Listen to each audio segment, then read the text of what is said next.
Atenção pessoal, bom dia, boa noite, boa tarde.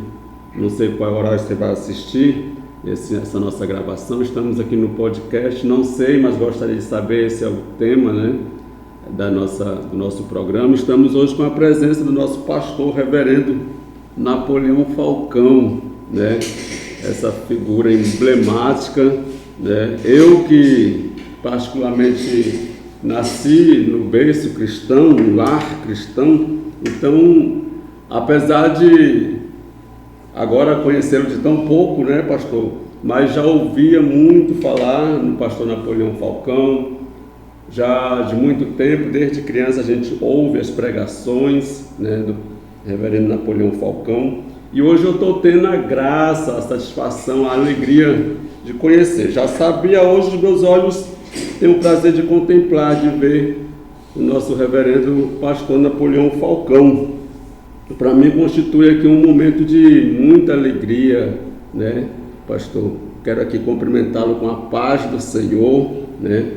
E é um momento de gratidão a Deus, né? Deus proporcionar, né, essa alegria, essa oportunidade de poder ver o nosso querido pastor Napoleão Falcão, né? E nós vamos estar aqui falando sobre escatologia, né? Ele que é um mestre em escatologia, um pastor muito requisitado nesse tema, e nós vamos estar falando um pouco sobre escatologia com o senhor, né? Eu queria começar aqui, pastor Napoleão, falando, né, eu queria trazer esse tema, né, que é sobre a grande tribulação, né? Eu queria que o senhor trouxesse aqui alguns esclarecimentos, que eu acredito que, assim como eu, que não sei, mas gostaria de saber, muitas pessoas que estão do outro lado nos assistindo também não sabem e gostariam de saber, gostariam de ter alguns esclarecimentos sobre a grande tribulação. A gente tem um pequeno entendimento que ela é dividida em partes, né? Tem os pré-atribulacionistas, né?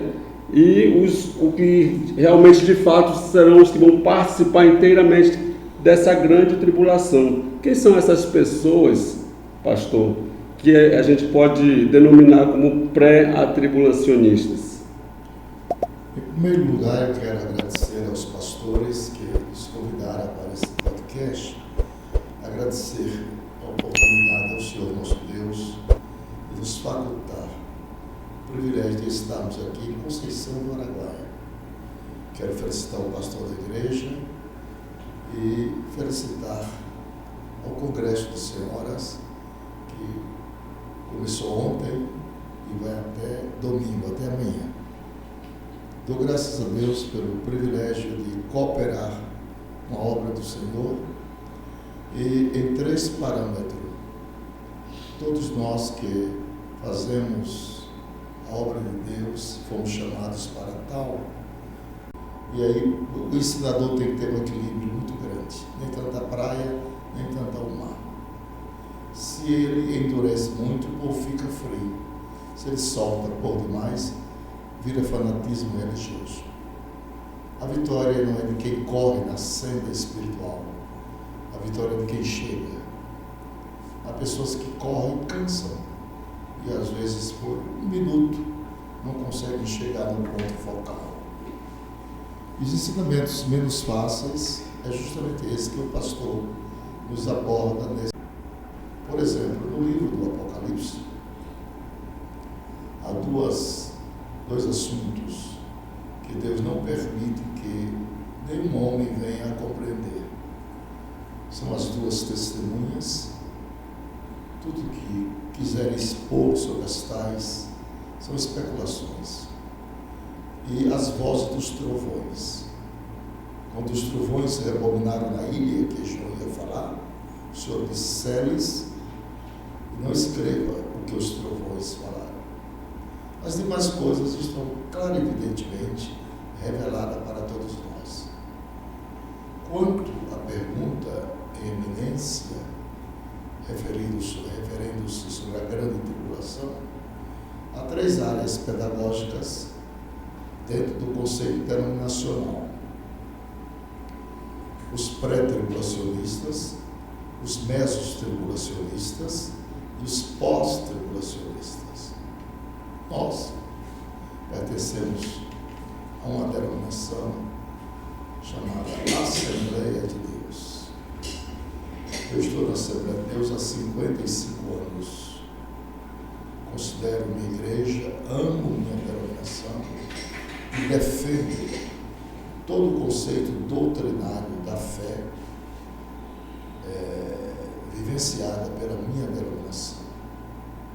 Todos nós somos produtos de uma escola, sabendo de quem tens aprendido. Eu tive a honradez de aprender dos melhores mestres, os melhores pedagogos teólogos do Brasil. Eu sou de uma geração que os homens pregavam melhor com a vida do que com as palavras. De tal forma que eu carrego comigo essa essência do saber divino, porque os conhecimentos são otorgados aos homens por 3 fontes: conhecimentos herdados, conhecimentos pesquisados e conhecimentos revelados. Essas são as 3 fontes do saber. Dentro da revelação sistemática das Escrituras, no que diz respeito à grande tribulação, nós somos pré-tribulacionistas. O Evangelho de Mateus, capítulo 24, versículo 8, fala de um princípio teológico e escatológico chamado princípio das dores. O princípio das dores é uma grande metáfora. Era como se o Senhor Jesus estivesse presenciando uma mulher grávida. Segundo a ciência, uma mulher, para dar à luz, ela pode sentir de 60 até 100 contrações. E essas contrações elucidam-se no palco das profecias como sinais. Então, inteligentemente falando, nós estamos vivendo ou vivenciando as últimas contrações da grávida. A qualquer momento vai aparecer Jesus Cristo para arrebatar a igreja. É muito forte a evidência dos sinais que globalizam-se nos 5 continentes. E baseado nessa essência fundamental dos sinais, isso nos traz clarividência precisa e necessária que estamos vivendo ou vivenciando os últimos instantes da 6ª e penúltima dispensação de Deus com a humanidade. Os versículos 20 e 21, do capítulo 24 de Mateus, reporta-se a grande tribulação dizendo que nunca houve um dia e jamais haverá um dia tão dolorido, tão penoso, tão angustiante, tão parturiente como será o dia da grande tribulação. Pois bem, para entender isto, precisamos focar sobre a imperiosa divisão dispensacional da humanidade.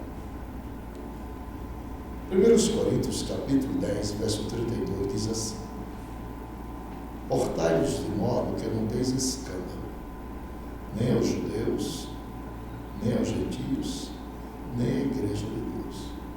Então aqui está em pauta a divisão dispensacional da humanidade espalhada em 5 continentes. 8 bilhões de pessoas. Ou cidadão é judeu, ou cidadão é gentil, ou cidadão é igreja. Então a grande tribulação, ela não foi pautada no sentido designativo para a igreja. Ela foi pautada para judeus e gentios. A grande tribulação é o espremer da uva, é levar Israel a um período dramático de sofrimentos, para que ele possa suscitar nestes sofrimentos e aspirar neste sofrimento a vida do Messias.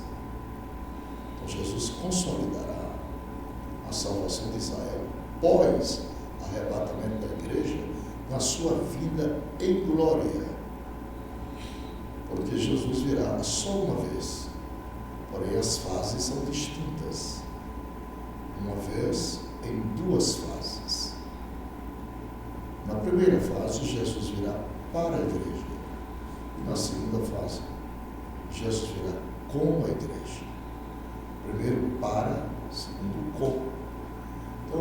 primeira ele virá nos ares, na segunda ele descerá no Monte das Oliveiras. De tal forma que temos que distinguir essas duas fases do arrebatamento. Após o rapto da igreja, haverá um pacto, uma aliança hipócrita, falsa, do anticristo com Israel. A grande tribulação, ela se divide em 2 períodos, 3 anos e meio, 1270 dias, que é um tempo e metade do tempo. Os primeiros 3 anos e meio é uma fictícia paz, que aparece no Cavaleiro, capítulo 6 do Apocalipse. Tem um arco, tem flecha. Então, arco e flecha para a guerra. Mas ele vai sutilmente introduzir um plano de paz com Israel. A Bíblia diz que ele vai se assentar no trono de Deus, querendo ser Deus, parecido com Deus, recebendo a adoração que só a Deus pertence. Então, era um período de falsa paz, que é o cavalo branco, né? Ali são 4 cavaleiros: falsa paz, guerra, fome e morte. Depois dessa falsa paz, vem a guerra. Ele vai mostrar sumariamente quem ele é, sua identidade será revelada após os 3 anos e meio. Os primeiros 3 anos e meio, ele faz uma aliança com as nações, que é o futuro Império Romano restaurado. Ele vai controlar 7 áreas: a área econômica, a área política, a religião, futuro Império Romano restaurado, a mente dos homens, para que todos admirem. Cada indivíduo, através da sua marca, vai controlar todos os exércitos da terra para levar a batalha de Armagedon. Então nós teremos 3 grandes batalhas após o arrebatamento da igreja. A primeira é a batalha de Gog e Magog, Ezequiel 38 e 39. Essa batalha será vencida pelo Pai. Não tem a presença do Filho nesta batalha. Esta batalha dar-se-á nos montes de Israel. É diferente do Armagedon. Armagedon é no vale de Meguido. A batalha de Gog e Magog levarão 7 meses para sepultar cadáver, 7 anos para a purificação da terra. Deus vai instrumentalizar todos os exércitos do céu contra Gog. Gog é um príncipe chamado Rosh, príncipe de Meseque e de Tubal. Ora, toda a panorama das nações, quer dizer, toda a biografia das nações, estão no capítulo 10 de Gênesis. Então, Gog é o comandante da tropa, Magog é a sua terra. Magog é a Rússia. E a palavra Rússia, na língua sumeriana, equivale à palavra terra das trevas. Então, Gog é trevas, Magog é terra das trevas.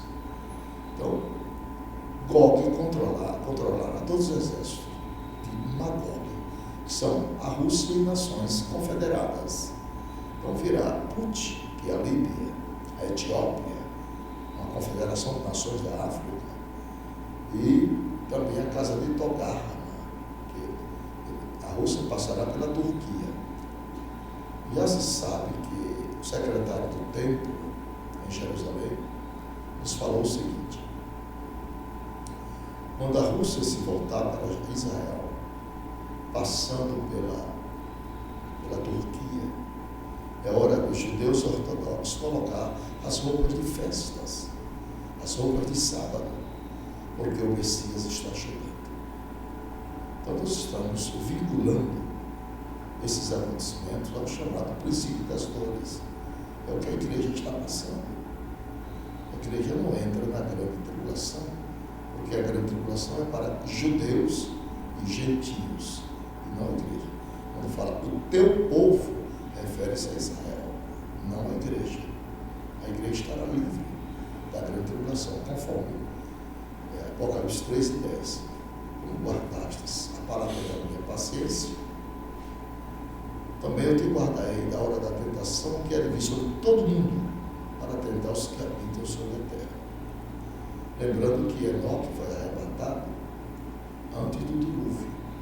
A igreja será tirada da terra antes dos males desastrosos da grande tribulação. Já a batalha de Armagedon não é mais o pai, já é o filho. São lições comprovativas e doutrinárias. Gog e Magog é o pai que vai instrumentalizar saraivas do céu, saraivas de um talento. Um talento equivale a pesar de 42 a 60 quilos, que cairá sobre os soldados. E por que eles virão na batalha de Gog para as montanhas de Israel? Para saquear a presa, para tomar despojo. Despojo são riquezas. As riquezas de Israel estão no Mar Morto. O Mar Morto hoje, ele abastece todas as indústrias farmacêuticas do mundo. A riqueza do Mar Morto hoje é comparada a 60 trilhões de dólares. Então, eles virão para tomar as riquezas do Mar Morto. A Bíblia diz em Zacarias que Deus trará todas as nações contra Israel. É o espremer da uva para Israel. Clamaram pelo Messias, aí Jesus vem em glória para salvar a Israel. Então isso é muito interessante, você distinguir essas fases proféticas. Cada uma fase tem suas respectivas atribuições. Então a igreja jamais entrará na grande tribulação. Conforme está escrito em Isaías 26 e 20. Vai, pois, povo meu, entra nos teus quartos, fecha tuas portas sobre ti por um momento, até que passe a ira. Então Jesus disse, na casa do meu pai há muitas moradas, quartos, abrigo, descanso, refrigério. A igreja está fora completamente da grande tribulação. O enfoque hoje é o princípio das dores que começou já. As autoridades constituídas do mundo têm pavor da igreja, odeiam a igreja por causa da santificação processual. Inclusive, pastor, sem querer interromper, mas interrompendo, eu ia até fazer uma pergunta nesse sentido, né? Que a gente percebe, amigos de planeta, quem é cristão, sabe o que nós estamos falando. E aí, quando a gente usa o termo cristão, estamos englobando aí os irmãos que alguns os chamam, né, como protestantes, alguns como os católicos, todos englobamos como cristãos, ou profecia de fé, né, por professar a mesma fé. No entanto, tem suas particularidades, né, e a gente percebe como se fosse uma cristofobia por parte de instituições governamentais. A gente percebe propaganda, promoção de várias outras situações, mas você não vê promover por parte de instituições organizadas, de certo modo, governamentais, a questão cristã. Você não vê fazer defesa da bandeira cristã por parte de instituições governamentais. Mas você vê fazer bandeira de várias outras situações, que eu não vou tratar agora nesse momento, mas com relação a cristãos, você vê cristãos sendo perseguidos, sendo sacrificados, de certo modo, né, mortos de formas mais brutais e cruéis ao redor do mundo, e isso não é noticiado por nenhuma grande mídia, quando se sabe, através de irmãos que lá estão no campo de missões, que acabam filmando certas situações em fuga, e a gente percebe-se que não tem essa atenção devida. Por que isso? Ele está aqui, o Senhor está nos respondendo. Quero dizer antes de tudo que é um prazer tê-lo aqui conosco, não sei, mas gostaria de saber, no nosso podcast, e que para mim tem sido honroso essas 24 horas na presença aqui com o Senhor, né, que a gente se conheceu pessoalmente. Para mim o Senhor foi inspirador e ainda é. Na minha infância, de novo convertido, meu sonho era ser um ministro do Evangelho, sem querer fugir do foco do questionamento que foi feito a ele, mas eu tinha vontade de um dia me tornar um pregador, um missionário que nem Napoleão Falcão.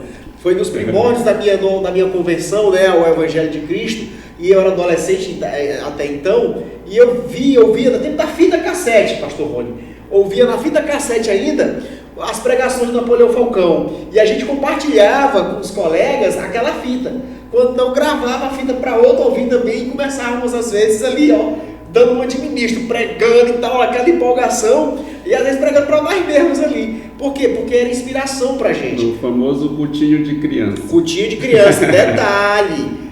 Lembrando bem das palavras de Paulo, né? Sede meus imitadores, assim como eu de Cristo. Ou seja, ter uma referência positiva. Saber em quem se espelhar para você poder crescer. Entendeu? Isso aqui transforma a sociedade. Quanto mais pessoas de bom exemplo a gente se espelhar, dificilmente a gente dará alguma coisa que não tenha valor. A verdade é essa. E assim, pastor, nosso reverendo, gostaria de saber do senhor, né, que o senhor continuar seu raciocínio, quando o senhor diz a respeito dessa, de certo modo, cristofobia, né, por parte de instituições governamentais pelo mundo. Então isso não é à toa, isso tem um propósito. Então, no segundo conceito que o senhor está trazendo, há um propósito para que isso aconteça no mundo, né? Há um propósito, sabe se é maligno, qual a origem é do próprio homem. Isso provém de quê, pastor?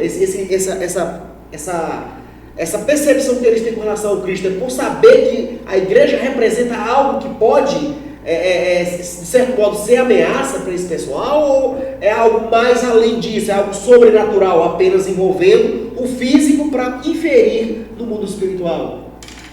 Pois Deus, Ele exerce o controle do mundo físico e do mundo espiritual. Sua soberania é intocável, inquestionável e também insofismável. A fotografia comportamental dos homens do século XXI, Deus tirou e colocou dentro da Bíblia. Está aqui para quem quiser ver fotografia. Então, tudo que está acontecendo não tem nenhuma novidade para quem conhece a palavra. Sabe, porém, isto, que nos últimos dias sobrevirão tempos penosos, pois os homens serão amantes de si mesmos, gananciosos, presunçosos, soberbos, blasfemos, desobedientes a seus pais, ingratos, ímpios, sem afeição natural, implacáveis, caluniadores, incontinentes, quer dizer, de resistência à fé, cruéis, inimigos do bem, traidores, atrevidos, orgulhosos, mais amantes dos prazeres da carne, que os deleites, que amigos de Deus. O consenso religioso agora, tendo aparência de piedade, mas negando-lhes o seu poder. Então, a descrição apologética do homem do século XXI está aqui, patenteando essas locuções proféticas. Nós temos aqui, no livro do nosso companheiro, nosso amigo, nosso irmão, Miqueias, o capítulo 7, dá uma descrição apologética do princípio do fim desta era. Ai de mim, porque estou feito como quando são colhidas as frutas do verão, como os rabiscos da vindima. Não há cacho de uvas para comer, nem figo temporão que a minha alma deseja. Pereceu da terra o homem piedoso, e entre os homens não há um que seja reto. Todos armam ciladas para sangue. caça cada um seu irmão com uma rede. As suas mãos estão sobre o mal para o fazerem. Diligentemente, o príncipe e o juiz exigem a peita, e o grande manifesta o desejo mal da sua alma. E assim, todos eles tecem o mal. O melhor deles é como um espinho. Isso é uma descrição apologética do fim dos tempos, vivida por Miqueias naquela época, e transliterada para os nossos dias. O melhor homem daquela época era como um espinho. Santo Deus. O mais reto é pior do que uma série de espinhos. Veio o dia dos seus vigias, a saber, sua punição. Agora começará sua confusão. Então, o que é que está havendo aqui? As 4 áreas estão em conflitos. O povo, o príncipe, o juiz vendendo sentença, fazendo coisas arbitrárias, os magistrados da época de Miqueias, que é uma tipologia dos últimos dias. A corrupção do governo, a corrupção dos homens, das pessoas, dos indivíduos, a corrupção da magistratura, do poder jurídico, entrando nesse processo desastroso. Então, eu preguei isso aqui uma vez em Campo sobre as 4 denúncias de Miqueias. Então, ele está denunciando o comportamento acerbado das pessoas da sua época. E a Bíblia, na profecia, ela tem 3 tempos: cumpriram-se, cumprindo-se e cumprir-se-ão. Então, essas coisas estão aqui, na frente dos nossos olhos, acontecendo hoje, no tempo presente. No mundo econômico, no mundo político e no mundo religioso. No mundo religioso, já existe a chamada apostasia evangélica. E a apostasia evangélica, ela vem com 3 predicativos: remoção dos marcos antigos, inversão dos valores morais, éticos e legais e a quebra dos paradigmas. Essa apostasia entra nas igrejas por falta de testemunho moral dos seus membros. O meu culto à noite só é recebido por Deus quando o meu relacionamento com o Espírito Santo é saudável durante o dia. Se eu não respeitar o Espírito Santo durante o dia, que culto eu terei à noite? Então a minha boca deve ter um guarda para vigiar as minhas palavras. Eu não posso, não devo me comportar como ímpio durante o dia. Eu não posso trazer palavras obscenas para ofender o Espírito Santo. Senão eu só terei barulho durante a noite e não a presença de Deus.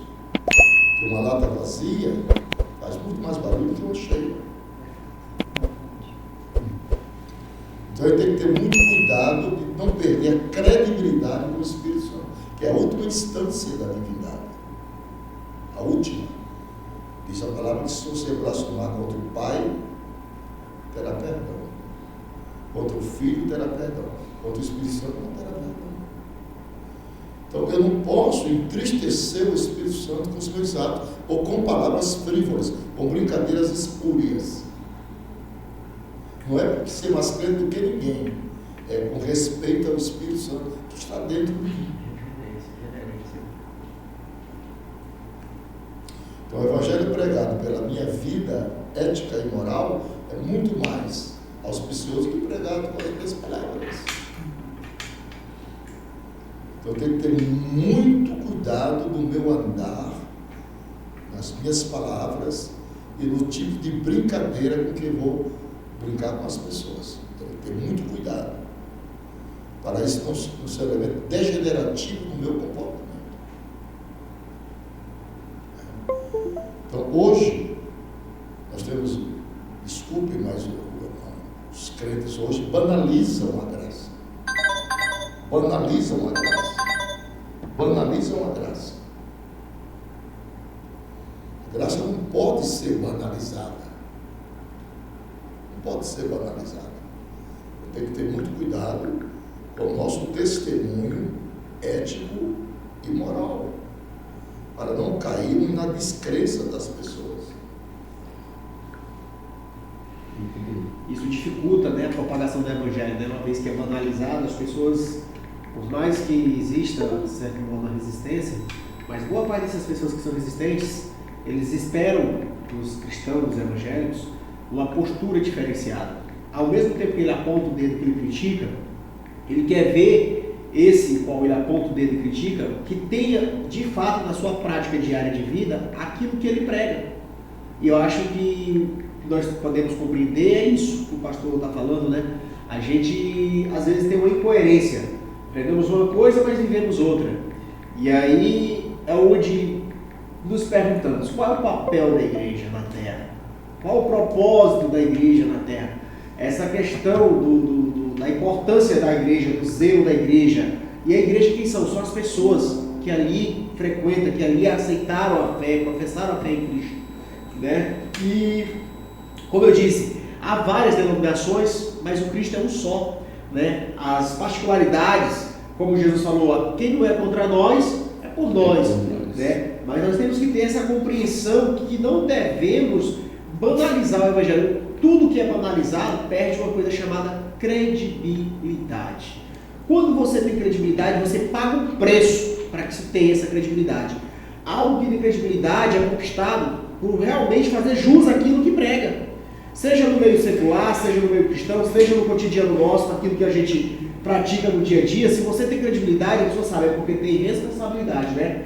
E é mais complexo do que muitas vezes a gente consegue perceber essa questão, porque as pessoas estão frequentando templos e estão deixando de ser cristãos. As pessoas estão procurando templos como hobby apenas. Daí o adoecimento, né, eu acredito dessa forma, de muitas pessoas, por não terem uma postura mais voltada para aquilo que realmente eles dizem acreditar. E aí não é sendo fanático, pelo contrário, Deus não se agrada na demasia, né, pastor? Eu acho que o pastor pode nos trazer isso. O que é um cristão, digamos, perfeito, eu não vou falar, mas o que é ser um cristão, considerando que o Senhor se agrada, pelo que a gente pouco conhece da palavra, né? Vou para formular melhor essa pergunta, pastor. No conceito do Senhor, ser fervoroso, ser cheio do Espírito Santo, ser cristão, é a gente estar ali todos os dias em oração e fazendo os outros ver? Ou o que seria um bom cristão no conceito do Senhor? Um bom cristão, assim, claro, pela luz da palavra de Deus, porque a Bíblia deixa claro, nem de mais e nem de menos, mas eu queria ouvir o Senhor, pela experiência, e já deixar antecipado para o Senhor aqui, uma pergunta que eu acho que é duvidável a gente não fazer. Pastor, qual é o segredo? Depois só me responde essa questão do cristão. Qual é o segredo para ter? Existe segredo para estar tanto tempo na estrada, né, ministrando a palavra, e até hoje a gente perceber esse vigor que o Senhor tem, esse entusiasmo, quando o Senhor vai falar do Evangelho, vai falar das coisas espirituais, com esse gosto, você sente esse prazer que ele tem em trazer a palavra. Eu queria saber qual é o segredo, que o Senhor pode se dizer que é uma águia, né? Falcão águia, né? Porque tem que ser renovado, né? Mas fale para nós, por favor. Quando Deus colocou uma nuvem no deserto, Deus trabalha auspiciosamente sobre leis. As leis morais de Deus, elas são tangíveis e irreversíveis, inquestionáveis. A primeira coisa que Deus disse para Israel foi o seguinte: vocês não devem andar na frente da nuvem. Mas também vocês não devem andar atrás da nuvem. Vocês devem andar debaixo da nuvem. Então Deus estava dando duas lições para o povo. Não ande na frente da nuvem, não seja fanático religioso. Não ande atrás da nuvem, não seja um formalista religioso. Ande debaixo da nuvem. Temperar. Há duas coisas que não fazem mal a ninguém: prudência e caldo de galinha. Se for com piqui, né? Você tem uma vida durável no ministério, na fé, você tem que se manter com equilíbrio. Equilíbrio em todas as coisas. Quem equilibra o avião? Um aparelho chamado aeron. Aeron mantém o equilíbrio das asas. Ele pode sair um pouco, dado as tempestades, mas volta para o seu lugar. Quem equilibra os navios do mar? A bússola. Então, o crente deve ter uma vida equilibrada, só olhar para uma balança. Manter o equilíbrio. Todas as coisas, é bonito um homem, uma mulher equilibrada. Equilíbrio do sono, equilíbrio das palavras, equilíbrio das refeições, equilíbrio em tudo, dosado. A vida tem que ser dosada para que haja durabilidade. Porque Canaã pode estar perto, mas pode estar um pouquinho distante. Então há um adágio popular que diz que quem corre cansa, quem anda alcança. Então a gente deve cultivar esta prudência, essa temperança, para chegar mais longe um pouquinho. Você não cansa. Pessoas que é igual foguetão, faz muito barulho, depois do barulho acabou. Mas cadê fulano? Desviou o tamanho do evangelho. Por que houve? Não sei. Meu Deus. Então, para haver durabilidade, tem que haver essa simetria chamada prudência, equilíbrio em todas as coisas. Orar demais, ele é fanatismo. Orar de menos, ele é formalismo.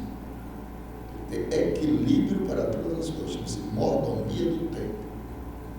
Você tem que ser mordomo, equacionar o seu tempo.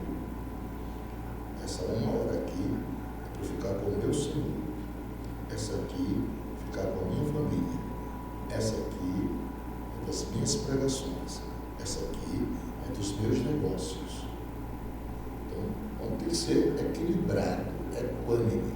Senão ele perde a credibilidade. Todos os extremos são perigosos, tanto os omissos como os excessivos. Então a Bíblia, ela nos tem ensinamentos práticos, né, de você se conduzir por muitos anos firmes na fé, sabendo em quem você creu, olhando para a biografia dos homens e se espelhando nas mesmas, né? Vendo os prós e vendo os contras, né? Porque isso tudo vai amadurecendo com o tempo. Com o tempo.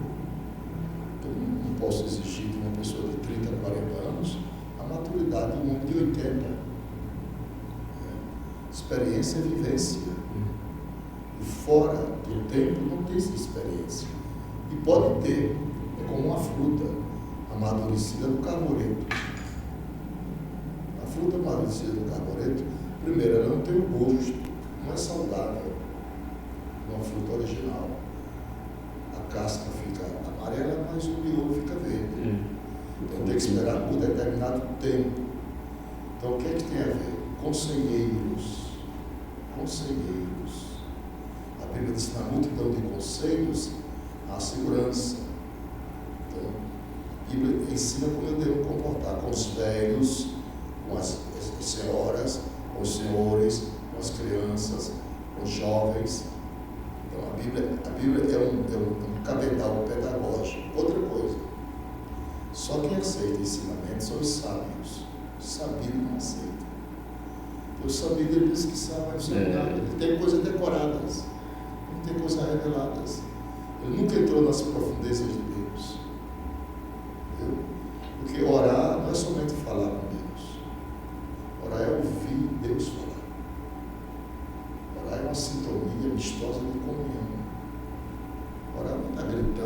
batendo no banco.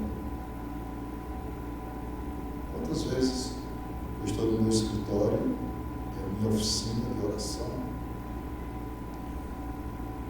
minha esposa não ouve uma voz minha, não sei um soluço, uma lágrima e um gemido. E nós temos um Deus que transforma gemido em palavras. Sim. E a vida do crente é delineada por fases circunstanciais. Tem 3 fases na vida. Uma fase chamada fase da água, a outra fase da vida chamada fase do vinho, e a terceira e última fase da vida é chamada fase do vinagre. Poço de Jacó, Caná da Galileia e Calvário. Todos nós passamos essas fases.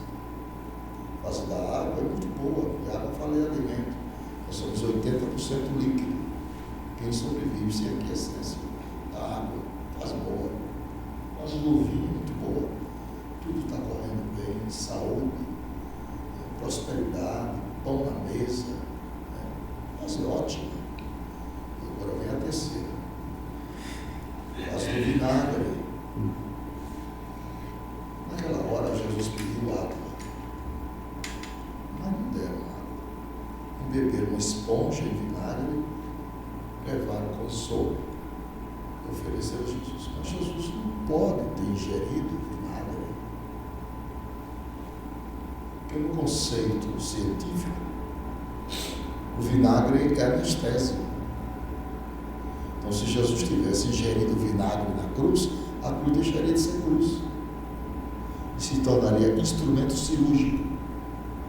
Então, cruz para ser cruz não tem paliativo, tem dores. Por isso que eles tomem a tua cruz e segue. O Evangelho tem 2 coisas: bônus e ônus. Jó disse: receberia só os bens de Deus e não os males.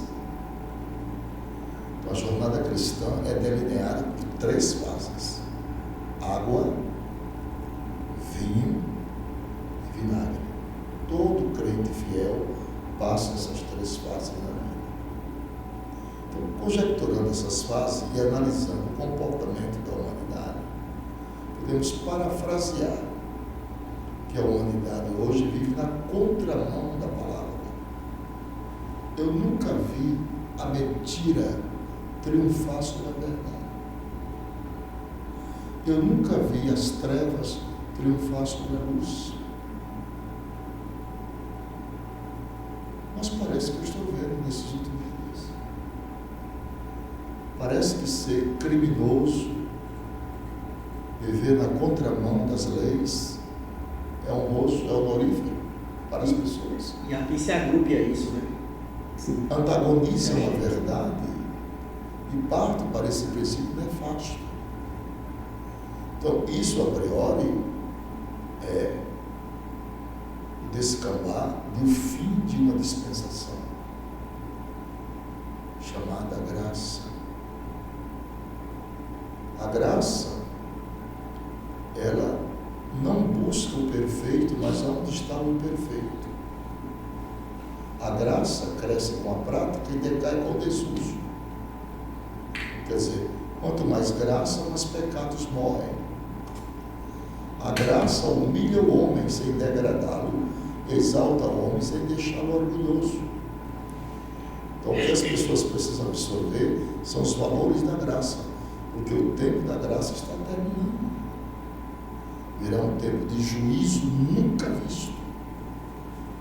São 11 ais que cairão na grande tribulação. Sofonias capítulo 1, verso 14 a 18. Chamado aquele dia de trevas, densas trevas, de alarido, de trombeta, de ânsia, de escuridão, de angústia. Angústia no grego é apória. Apória quer dizer incapacidade de se encontrar saída. Não adianta nós ignorarmos o comportamento do homem do século XXI. Está na Bíblia. Agora, as pessoas não têm familiaridade com as Escrituras. Fica batendo a cabeça. Discussões fúteis, discussões inúteis, pedagogicamente sem nenhum muito valor nutritivo, porque desconhece a ação da palavra. Você nunca vai ver eu fazer comentários nefastos no Instagram, no Facebook. Quem gosta disso é outras pessoas. Eu não, porque eu estou acompanhando essa incrível de 8 bilhões de pessoas em 5 continentes pelo binóculo espiritual das profecias. Estou eu. Estou observando o comportamento social da humanidade, político, econômico e religioso, pelo binóculo das profecias, e glorificando a Deus, porque tudo está, até as vírgulas, pedagogicamente seguro. Ignorar essas coisas é banalizar a palavra.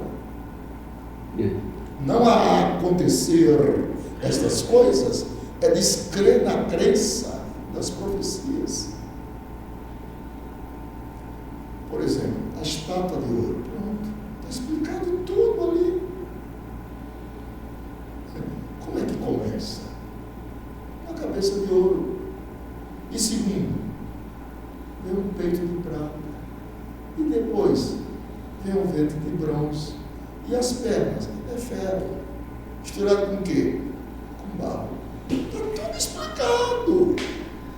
Meu Deus do céu, os crentes não enxergam. Fica se batendo a cabeça. Ouro, realeza. Prata, resgate. Bronze, juízo. Ferro e barro, anarquia. Um poder comunista e um poder, uma democracia anarquista. Ferro não se une com barro. Posso pegar um gancho aí? Não haverá Nações Unidas nos últimos tempos. Eu não sei porque os crentes não estão lendo mais a Bíblia. Posso perguntar uma coisinha para o senhor? As perguntas, às vezes, desculpa, senhor, fúteis, banais, inúteis, completamente desconhecendo os valores da palavra, antagonizando as profecias, meu Deus. Coisa primária. Sabe que a igreja não vai passar pela grande tribulação? Não é locução adverbial, é cumprimentos proféticos. Conjecturar os valores da palavra de Deus é conjecturar os efeitos proféticos de uma didática pedagogicamente inserida nessa escritura para o seu cumprimento devido no tempo e no espaço. Oh meu Deus, eu quero falar para pessoas inteligentes. Explorar esse mundo neurônico que você tem no seu cérebro, no seu cerebelo, na sua protuberância, no seu bulbo, no seu encéfalo. E não ficar no beabá, discutindo umas coisas que não saem do lugar. Sexo dos anjos. Discutindo Não sexo. sai do lugar. Então, meu Deus, eu sinceramente, eu falo para as pessoas de pouco entendimento, mas eu não gosto. As pessoas têm um campanário fértil na mente, mas não usam. E não saem do lugar. É como se você estivesse dentro da lama, e quanto mais pisa, mais se afunda. Só patinando, né? Patinando, gente. Está aqui a profecia. A igreja não passa da grande tribulação. O que é a grande tribulação? Para quem é a grande tribulação? Por que da grande tribulação? A homilética tem 3 perguntas. Por que, onde e para quê? Então não adianta a conjectura verbal e pedagogicamente doutrinária das profecias. Analisa-se que 8 bilhões de pessoas em 5 continentes, 5 oceanos e 7 mares verão tempos difíceis, que haveria 2 grupos de povos, os que creem e os que não creem,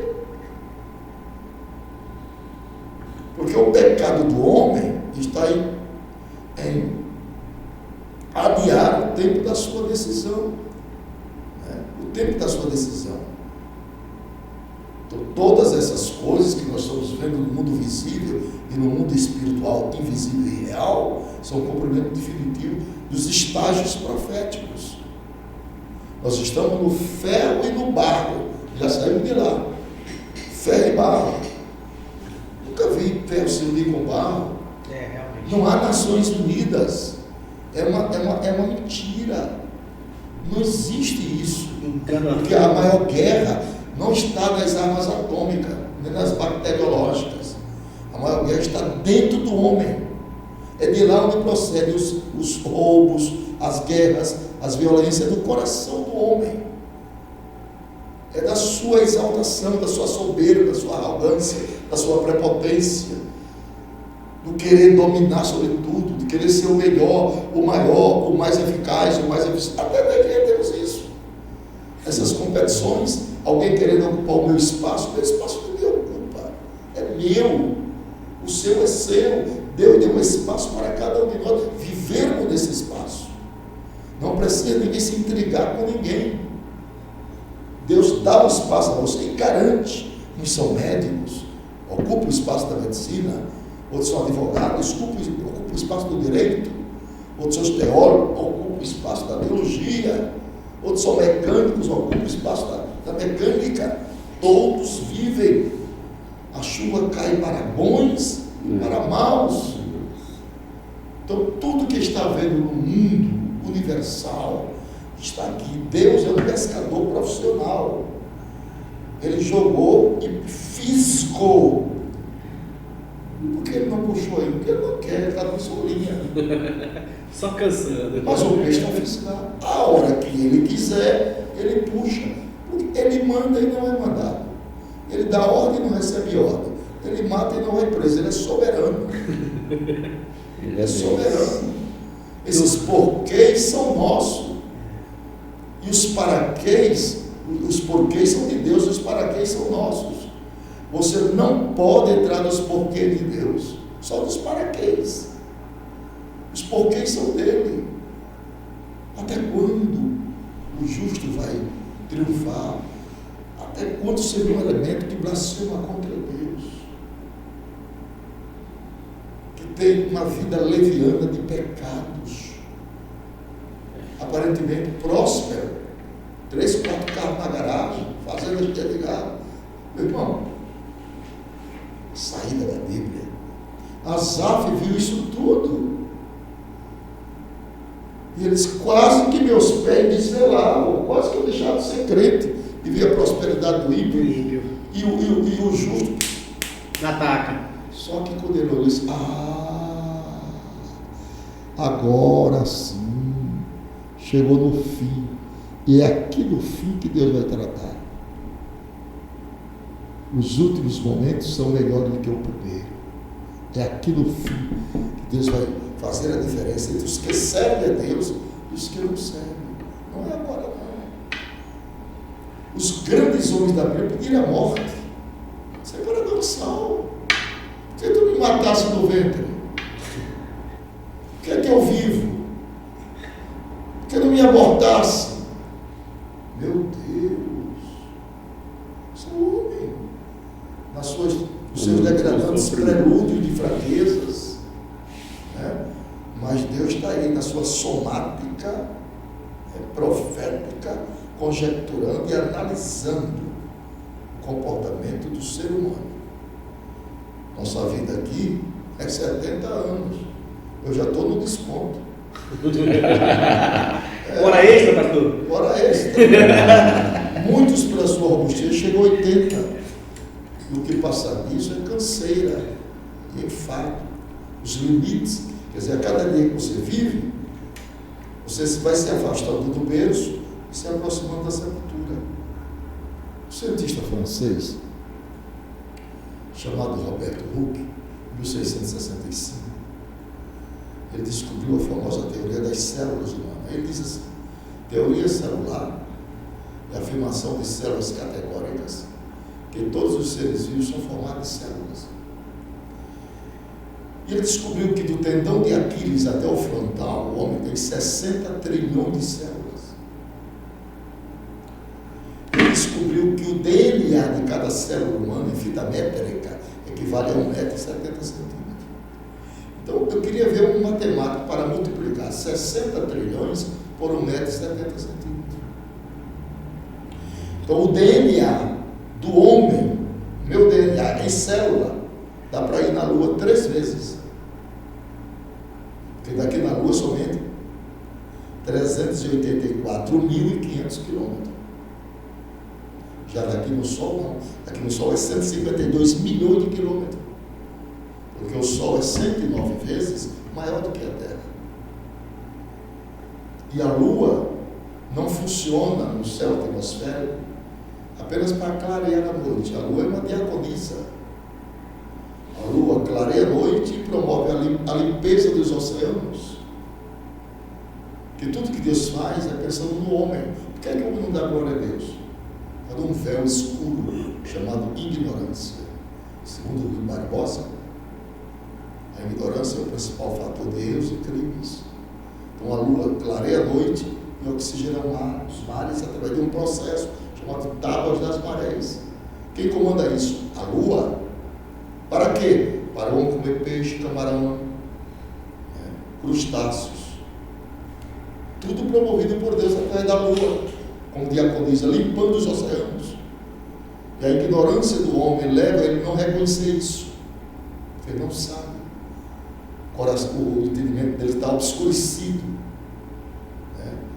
pelas coisas ínfimas desta vida, transitórias, efêmeras, passageiras, e com o tempo delineado. Com o tempo delineado.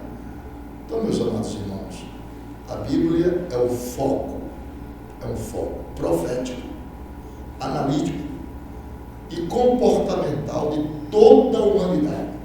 Amém. Toda a humanidade, espalhada nesses 5 continentes. Então, Deus tem um foco comportamental traçado dentro da palavra. Como os estadistas iriam se comportar, como os políticos dos fins dos tempos iriam se comportar, como os pastores dos fins dos tempos iriam se comportar, como os homens em si iriam se comportar. Está aqui, tirou o retrato e colocou aqui dentro. Tudo na Bíblia. É só ler e meditar. É somente ler e extrair as lições. Requer o uso de uma matéria chamada exegese, que é sacar, espremer o suco e absorver. Então, isso é maravilhoso, é extraordinário. Eu quero agradecer aos irmãos a oportunidade de estar aqui nesse podcast. Muito obrigado. Eu espero que tenha contribuído com o mínimo do mínimo para a edificação das pessoas. Se não contribuir melhor, é falta de sabedoria, que não tenho ainda. Estou procurando em Deus a sua graça, a sua misericórdia, para, nos fins dos meus dias, passar para ensinar aquilo que venho armazenando nesses 55 anos do meu ministério. Glória a Deus. Glória a Deus. Ensinar os mais novos, os mais jovens, como se conter, como viver, como pautar a sua vida cristã aos moldes neotestamentários, viver uma vida de alegria, de gozo, sabendo que as fases são delineadas e, a qualquer momento, uma tristeza pode sobreviver ao seu coração, uma angústia, tudo isso pode acontecer enquanto aqui vivemos. Paulo disse: enquanto vivemos neste corpo, estamos ausentes do Senhor, mas esperamos a redenção do corpo para habitar com o Senhor, porque isto é muito melhor. Que é aquilo que Deus preparou para os crentes fiéis, que nossos olhos nunca viram, nossos ouvidos nunca escutaram, ao nosso coração nunca desceu. São essas coisas que Deus preparou para aqueles que o amam. Espero que você que está me ouvindo continue servindo a Deus, amando a Jesus, lendo a palavra, dedicando um tempo para orar, para buscar a Deus, se familiarizando com a Bíblia. Se você tem dificuldade de memória do Velho Testamento, então leia os Salmos, e depois dos Salmos, leia o Evangelho de João. São leituras mais fáceis de compreensão. Tá bom? Para contar 2, primeiro se conta 1. Não começa a casa pelo telhado, começa pela edificação. Geralmente você não vê o abstrato que está lá, mas é ele que sustenta a casa. É a fundação que sustenta, não são as paredes. É o que está no oculto, no invisível. Deus te ajude, te abençoe, e aos meus irmãos. Amém. Muito obrigado. Glória a Deus. Pastor, o Eigno Carvalho está acompanhando a gente pelo Facebook. Ele faz uma pergunta: qual o curso que o senhor indica, curso de teologia que o senhor indica? Tem vários aí, né? Tem inclusive os tendenciosos, né? À distância, você pode ir para o melhor curso online hoje, é da Academia de Pregadores. Academia de Pregadores. Não é porque eu tenho aula lá, não. É porque o pastor Moisés Martins teve o cuidado de convidar as pessoas maduras para a elaboração dessa plataforma. Então, a Academia de Pregadores, no meu conceito, na minha visão, é onde tem os melhores cursos online de teologia. Eu vou pegar um gancho aí da tua fala, pastor Rony, que eu acho interessante. Falou aí de conhecimento, o pastor explanou bastante e colocou-se ainda como aprendiz, né? Aqui no final da fala dele, colocou também algo que fica martelando aqui, mas fique para um outro momento, sobre a questão de, pelo menos o que eu pude ler e absorvi, que o que faz um homem ser corrupto, né, segundo o que eu ouvi e aprendi agora, é a falta de temor, né? O temor faz a pessoa ter fruto do Espírito, que seria a honestidade, não a corrupção. Mas, voltando para o conhecimento. O conhecimento, quando ele coloca aqui, isso me acendeu aqui a memória. Qual foi, né, 55 anos, eu não estou falando de 2 dias, ensinando, ministrando e levando o Evangelho de Cristo. A pergunta que eu faço para o pastor Napoleão Falcão, nosso reverendo aqui, nesse momento, é: na sua época, pastor, da sua juventude, mais jovial que jovem ainda é, né, como ele nos disse mais cedo, eu gostaria de saber do senhor, no seu tempo ali, do início do Evangelho, como foi essa trajetória para o senhor tornar hoje o Napoleão Falcão, reverendo, conhecido internacionalmente, ministro do Evangelho? Mas como foi a sua base de absorção de conhecimento? Como foi? Foi teologia na época? Foi curso de teologia que o senhor procurou fazer de primeiro momento? Ou a igreja ofertava teologia? Porque eu ainda vivi um tempo onde a teologia não era muito bem aceita, sabe, na década de 90. Assim, entre aspas, vou dizer entre aspas, porque muito por parte dos irmãos, não por parte digamos, dos líderes, mas ainda tinha uma resistência. Eu gostaria de saber como foi isso na época dele, né? Como que ele absorveu? Foi curso de teologia? Qual foi a base teológica dele? Alguns nomes que ele pode referenciar para que a gente entenda qual foi a nutrição dele ao longo dessa jornada. Como foi, pastor? Bom, irmão, Deus deu oportunidade. Isso é uma maneira graciosa de Deus presentear as pessoas. Assim que eu aceitei o Evangelho, eu fui expulso de casa dos meus pais. Eles não me quiseram mais em casa. Segundo eles, eu tinha traído a religião. E eu saí de João Pessoa e vim morar no Rio de Janeiro. Procurei um primo rico para me receber, mas ele não me recebeu, porque soube que eu era crente. Ele não me aceitou. Eu descobri uma prima segunda de minha mãe, que era crente, mas pobre, muito pobre materialmente, morava num barraco dentro do mangue, da lama, palafita. Mas foi ali que ela me recebeu, foi ali que eu galguei as maiores experiências da minha vida.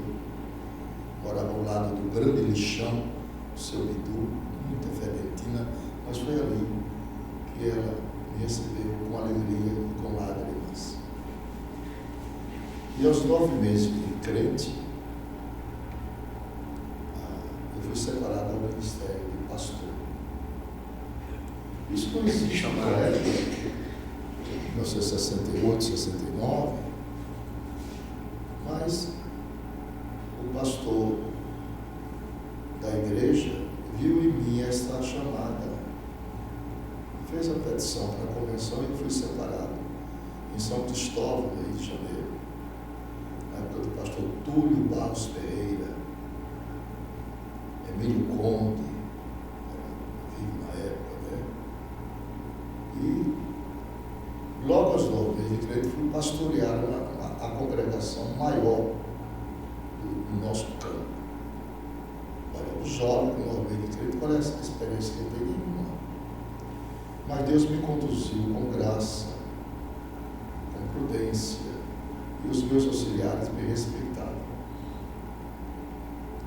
E aproveitei, falei com o presidente da igreja que eu queria fazer um curso teológico. De início ele não concordou, mas depois flexibilizou e disse que sua conta. Eu disse, sim, senhor, era isso que eu queria. E fiz a igreja que eu era pastor, bancava o meu curso. Então eu pastoreava e à noite eu estudava teologia. Né? Eu só não ia às terças e domingos que eu ficava na igreja para ensinar e pregar à noite. Mais dias eu estava lá, na aula. Então eu fiz 4 anos de teologia e mais um ano em Boston, nos Estados Unidos. Então Deus me deu este grande privilégio de aprender com os melhores mestres do meu país na sua época. Então, exemplo de Lourenço Walsh, Eurico Beckstein, Túlio Barros Ferreira, Francisco Assis Gomes, que era o pai do pastor José, mestre, e tantos outros homens que eu tenho recordação, João Pereira de Andrade Silva, essas reservas assembleanas que a vida deles falava mais alto que as palavras. Então eu herdei e Deus me beneficiou com estas fontes fidedignas e que me trouxe resultados benéficos na minha caminhada. Entesourei armazenei estes materiais pedagógicos, além de guardar no meu coração e na minha mente. Porque os conhecimentos, como eu falei, são herdados dos mestres, pesquisados dos livros e revelados pela oração. Então Deus me aquilhoou com essas bênçãos. Eu agradeço muito ao Senhor, que ainda solteiro me separou para o ministério. É algo inusitado, né? Sim. E até hoje, o Senhor tem me abençoado, pela graça de Deus. Hoje, eu sou o 4º pastor mais antigo dessa Assembleia de Deus no Brasil, a CGADB. Hoje nós somos 112 mil ministros da CGADB. Eu sou o 4º mais antigo, com o número 517. 517, né? Carrega aqui a minha credencial. 517, né? 12 mil. Pois é, dos primeiros, né? Dos primeiros. Deixa eu ver os primeiros aqui. Quer ver? 517, realmente. Pastor, acho que na década de 90, eu sou da década de 80, né? Em 90 eu tinha ali 8 anos, 8, 9 anos, e a gente já ouvia falar do senhor, já ouvia falar do pastor Takayama. Na verdade, nessa década de 90, era o senhor e o pastor Takayama, eram os pregadores que a gente ouvia falar. Moacir Ferreira, Elcio de Assis. A parte que esse já é, isso é novato. Não, está falando da década de 90, os pastores. O meu pregador foi o pastor Gesiel Nunes Gomes, que todos nós somos seus alunos. Aqui todos nós levantamos respeito e honradez. O Gesiel Nunes Gomes, nosso professor, nosso mestre, nosso doutor das Escrituras. Gesiel Gomes. Depois vem eu e o pastor Takayama, então eram nós 3. Exatamente. Depois apareceu o pastor Gilvan, o pastor Gilvan da Paraíba, que ainda hoje prega em nome de Deus. Pastor Gesiel Gomes até hoje prega também, né? Está bem velhinho. 83 anos, mas gosta de muita saúde. Isso. E o pastor Gilmar já é outra safra. Já é mais recente. Gilmar deve ter o quê? 30 anos de ministério, 35. Então é outra safra. O pastor Takayama, sim, que é antigo, né? Hoje o pastor Takayama deve estar com 76 anos, por aí. Ore por ele, peço oração pelo meu colega, o pastor Takayama, que os últimos dias não tem gozado uma boa saúde. Então ele precisa muito das nossas orações. Sim, pastor. É um homem que nós amamos muito, temos por ele muito respeito, muita consideração. E ao nosso querido mestre, pastor Gesiel Nunes Gomes. Esses dois homens marcaram a minha vida até hoje. Uma coisa que eu tinha curiosidade, se o senhor tinha essa amizade com o pastor Takayama, né? Porque na época era vocês dois correndo. Eu não digo nem amizade, eu digo respeitabilidade e reverência. Sim. São os nossos pais. Né? São os nossos pais. Coisa bonita, porque né? Na minha época, os homens eram respeitados e amados, considerados. Né? Eu sou dessa geração. Eu não sou de uma geração de pessoas que desrespeitam os outros, tratam mal e que inferiorizam as pessoas. Não. Minha geração era uma geração de muito respeito. O pastor Gesiel era um tanto respeito que quando eu estava ministrando, se ele chegasse, eu pedia para ele sair. Isso nunca me trouxe demérito nenhum. Eu disse, pastor, meu professor, tenha vontade de sair, porque eu não posso ministrar na frente do senhor. Nunca perdi por causa disso, né? A Bíblia diz, diante das cães, o mancebo se encurva. Então, o respeito, a educação. Existe um princípio na vida que você corre o mundo todinho com ele, entra e sai bem. Não precisa nem ser espiritual. Princípio de educação doméstica. Muito obrigado, com licença, boa noite, desculpe. Com esse princípio você vai no mundo todo, entra e sai. Se não for um espiritual, tem esse princípio de educação doméstica. Saiba entrar bem, saiba sair bem, respeitando as pessoas, considerando as pessoas, porque todo mundo gosta de se sentir respeitado. Né? O meu direito, ele começa quando o seu termina, então, uma sequência. Né? Então, muito obrigado aos irmãos por esse podcast. E agora vamos para o nosso almoço. A famosa galinha. Vamos fazer então para a gente fechar a rodada, né? Eu não sei, mas gostaria de saber. O senhor come galinha com piqui? Frango com piqui? Frango com galinha com piqui. A culinária do Centro-Oeste, eu considero uma das melhores, que ela equipara a culinária mineira. E como eu morei quase 18 anos em Goiás, então eu me adequei muito ao tempero goiano. Então no Goiás, a galinha primeiro ela é torrada, bota bem pouquinho água. A esposa faz assim. Ela é torrada, bem torradinha, bota pouquinho água para não ficar aquele caldo ali. Então é muito perfeitinha. Então a comida, eles fazem o piqui. Eu também gostei muito quando eu cheguei no Goiás. E minha esposa não se fala, é que gosta mesmo. De tal maneira que o irmão Tiago, ontem à noite, ele nos ofereceu um almoço na casa da senhora, sua mamãe. E o que nós, com muita alegria, estaremos lá, né, na casa da serva de Deus. E a vocês, meus irmãos, muito obrigado por esses momentos que vocês nos proporcionaram de prazer e de alegria. E à noite, se Deus permitir, estaremos no nosso culto do Congresso de Senhoras. Você é o nosso convidado para estarmos lá e ouvirmos a boa e agradável palavra do Senhor. Amém. Obrigado, Senhor. Olha, pessoal, que está assistindo, queria dizer a vocês o seguinte: siga, né, no Instagram nosso reverendo e pastor Napoleão Falcão. Acompanhe ele nas redes sociais para que possamos continuar crescendo o conhecimento da graça do Evangelho através da administração por ele.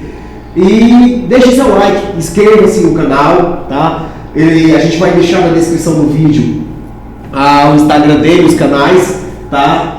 No link dele no YouTube para que vocês possam acessar. E claro, inscreva-se no nosso canal, não sei, mas gostaria de saber. Deixe seu like e não esqueça de ativar o sininho para receber as notificações. Queremos dizer a vocês que o espaço está aberto para quem quiser vir aqui trazer uma palavra, tirar uma dúvida, esclarecimento social. E gostaria aqui de agradecer os parceiros, agradecer o Rei da Latinha, né, que é a empresa que tem sido parceira nossa, agradecer a Tech Live, a Med Center, né, são as empresas que têm contribuído, e quero aqui dar um olá, um oi, um salve, né, como o povo fala, para o meu primo, meu amigo Roberto, empresário lá em São Paulo, com a sua empresa Facility, um dos serviços que tem se destacado pela maneira de trabalhar na cidade de São Paulo, capital.